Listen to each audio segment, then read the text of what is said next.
भारत जिसे एक जमाने में सोने की चिड़िया कहा जाता था, एक ऐसा देश जहां धन, दौलत और संस्कृति की कोई कमी नहीं थी।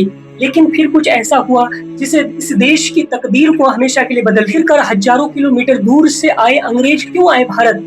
क्या उसका मकसद सिर्फ व्यापार करना था या कहानी के पीछे कोई और ही गहरा राज था?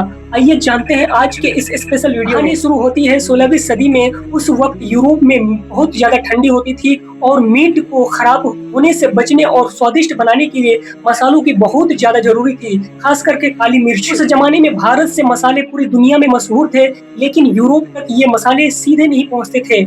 अब ये व्यापारी भारत के मसालों को खरीदने के लिए यूरोप को बहुत ज्यादा दाम देने पड़ते थे, मतलब महंगा देना पड़ता था, बेचने पड़ते थे। अंग्रेजों और बाकी यूरोपीय देशों को यह बात चुभने लगी। उन्हें चाहिए था एक ऐसा रास्ता जो उन्हें सीधे भारत तक पहुंच सके, यानी सी राउट टू इंडिया। 31 दिसंबर 1600 को रानी एलिजाबेथ प्रथम ने एक चार्टर साइन किया और वजूद में आई ईस्ट इंडिया कंपनी। इसका एक ही मकसद था, व्यापार। 1608 ईस्वी में कैप्टन विलियम हॉकिंस अपना जहाज लेकर गुजरात के सूरत पोर्ट पर पहुंचते हैं। उस वक्त भारत पर मुगल बादशाह जहांगीर का राज था। कैप्टन विलियम ने जहांगीर के दरबार में जाकर व्यापार करने की इजाजत मांगी। शुरुआत में तो इजाजत नहीं मिली, लेकिन बाद में 1615 में सर थॉमस रो ने जहांगीर से ईस्ट इंडिया कंपनी के लिए फैक्ट्रियां लगाने की मंजूरी हासिल कर ली। अंग्रेज सिर्फ व्यापार करने आए थे? हाँ, शुरुआत में सिर्फ व्यापार ही करना उसका मकसद था, लेकिन जब वो भारत आए तो उन्हें देखा कि यहाँ स्थानीय राजा और नवाब आपस में ही लड़ रहे थे। समझ आ गया कि भारत में एकता की कमी है। अंग्रेजों ने फूट डालो और